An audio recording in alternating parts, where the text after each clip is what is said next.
Daniel. From our vantage point, it looked like you just had literally a matter of seconds to warm up before you were out there on the mound. And but Gardy was telling us that among just about anybody on the team, that you can get ready quicker than just about anybody. How much time did you have, and how ready were you when you were out there on the mound? Yeah, it was definitely pretty quick, but yeah, I don't know. I've never really done that before, but I keep my body loose just in the early part of the game, and just let the adrenaline take over after that. Are you still good to go Sunday if you're needed? Yeah, I'll go tomorrow if I have to. And just in general, I'm sorry. No, yeah, I'm good. Just in general, what are your takeaways from today, and kind of building on a good performance a few days ago? Yeah, no, I felt good. I felt good today. Felt like I made some pitches when I needed to. Still kind of trying to sharpen up my changeup. But other than that, I feel like the fastball was good. I was attacking with that. And then, I thought Romine did a great job just kind of feeling it out, and we were pretty much on the same page. Thanks, Evan. Before we move on, is anybody else having trouble hearing Daniel, or how's the audio for everybody? He was frozen there for a second, but he's good now. Okay. So is it good for everybody? Okay, perfect. All right. We'll take our next question from Jason Beck from MLB.com. Yeah. Hey, Daniel. I was wondering, you talked about getting that adrenaline rush when you went in there.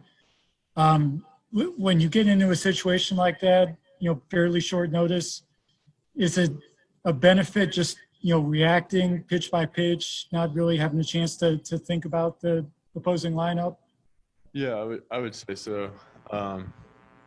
Just kind of going off the adrenaline, not worrying about if I'm loose or not, just go get somebody out.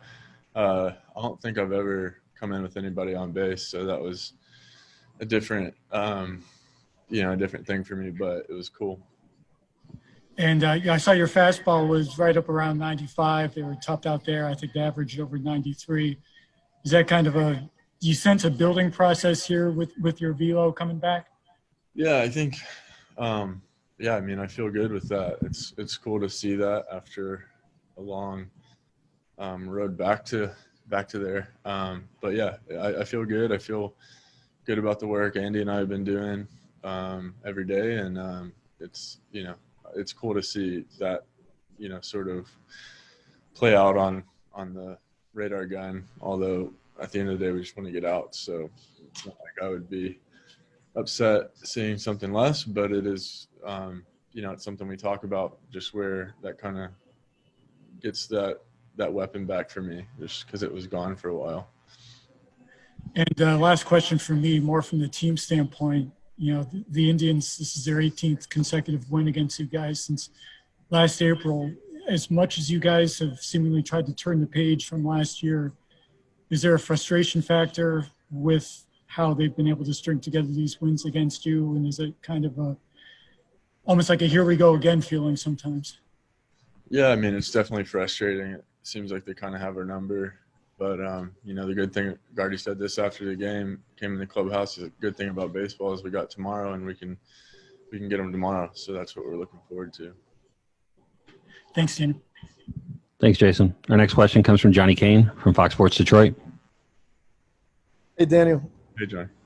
I know there was a stretch there where you weren't able to work with Rick Anderson, and then you obviously get an opportunity to get back working with him, and you guys found a little something that helped you with your delivery.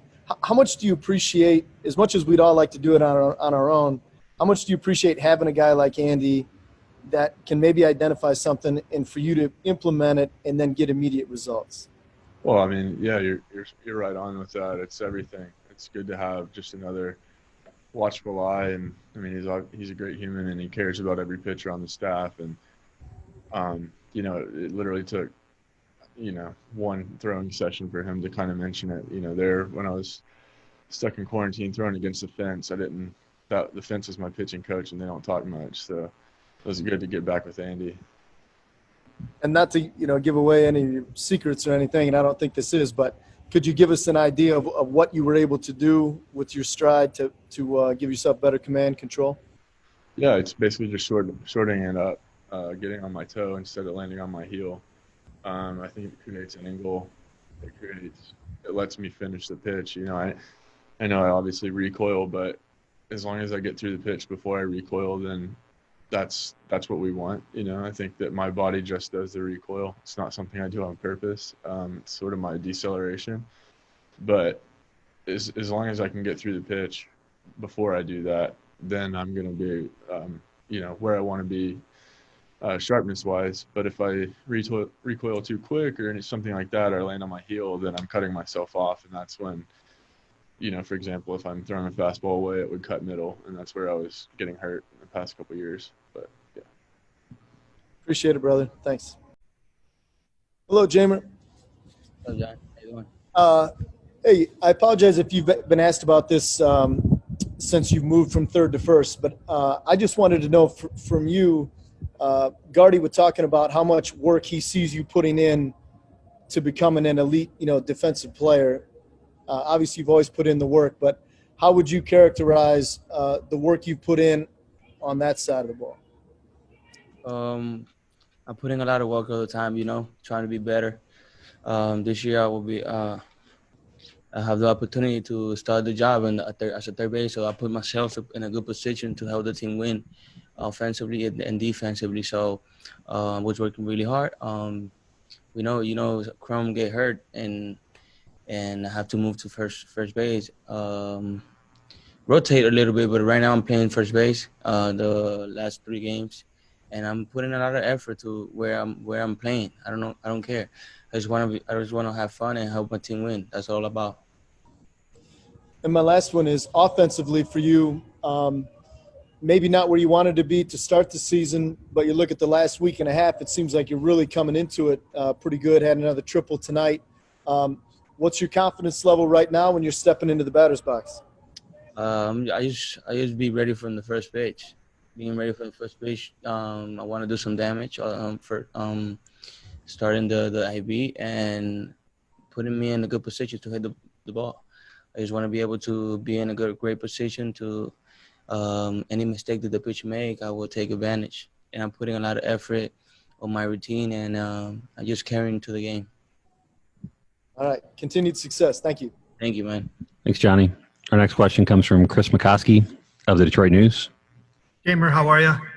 I'm good, man. I'm good. How you doing? Good. The last couple of years, in the streak right now is at 18 losses to Cleveland. But in the last year, pretty much in your time with the Tigers, you guys have struggled with them. What's the frustration level like facing the Indians now, and how badly do you want to get that thing turned around? Well, I didn't know that we lost that many, but we don't put that in our mind. Any team can come. We're gonna battle. We're gonna play hard, and we're gonna play to win. That's all we want right now. Putting a lot of effort. Tomorrow's another day. We come in tomorrow with a really good attitude and ready to play the ball game. Ready to win. That's all about. Okay, thank you. Thanks, Chris. If there are any other questions for Jeimer, please put those in the chat. We'll go to Cody Stavenhagen from The Athletic. Hey, Jeimer, like Johnny mentioned, Gardy had said he's seen you working, harder than ever before. Did you change anything? Do you think there's a reason behind that? Did you feel this was a big year and you had to kick it into an extra gear? It's a really, really good opportunity, for me to, and I want to get better all the time. I want to get better. I don't want to be the same player all year and year. I want to be able to get better every year and get better and better. If I get better, my teams get more opportunity to win ball games. So I was trying to help my team win and put it down in my mind. I just want to work hard and carry with my routine when Ramon Santiago making a really good job, and just carrying with him and working really hard is really paying off. All right. Thanks, Jeimer. Thank you. A good hitting team, we knew that, and he started misfiring, started getting the ball up. He looked like he commanded okay early, but then couldn't find the feel, couldn't get the ball, diving. He needs that sinker, got to have it. The first the kid that hit the curveball, wow, that was a long one. He just kind of spun it up there, and kid smoked it to center field. And after that, I think he's kind of searching to find himself again. So, tough night for him. Just didn't. That's good. Like I said, good team. You got to make pitches, and if you miss, we saw what happened all night. And, your rotation, besides Turnbull, I mean, this is a lot of games now where you're having to use a lot of bullpen guys, not just for the openers. You know what I mean? Where's the level of concern just with that and the stress you're putting on your bullpen because of the starters? You see my head? There's a lot of stress. Okay, there's a lot of concerns. We're trying to get through these things. We have the guys that we know can shut down a game, and you end up putting a lot of pressure on some kids that we're trying to get in there to at least hold it there. So it's not easy when you go through these things, but hopefully we'll be better as we go along here. We have to start getting our starters into the second half of the game again. We did that earlier, got in the second half of the game, and we have to do that again. That's so important to keep us in the game, because we can score runs. We feel pretty good about our offense. Losing Crone that's a big blow, but we have some people that are stepping up and actually swinging pretty good.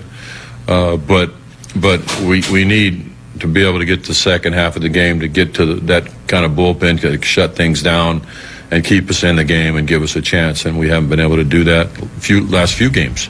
So, and you're not going to be able to do that against a team like this if you misfire.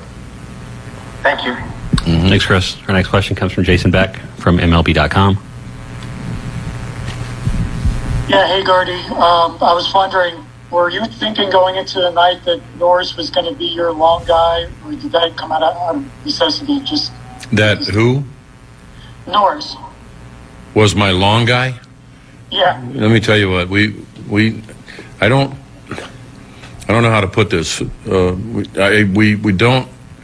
didn't think about that, because our belief is Nova's going to give us 5 or 6 innings, right? So, you have to start adjusting and ad-libbing as it goes along on who you have. We had multiple guys that had a hard time getting through an inning, a lot of pitches, and so, we're trying to hold it there.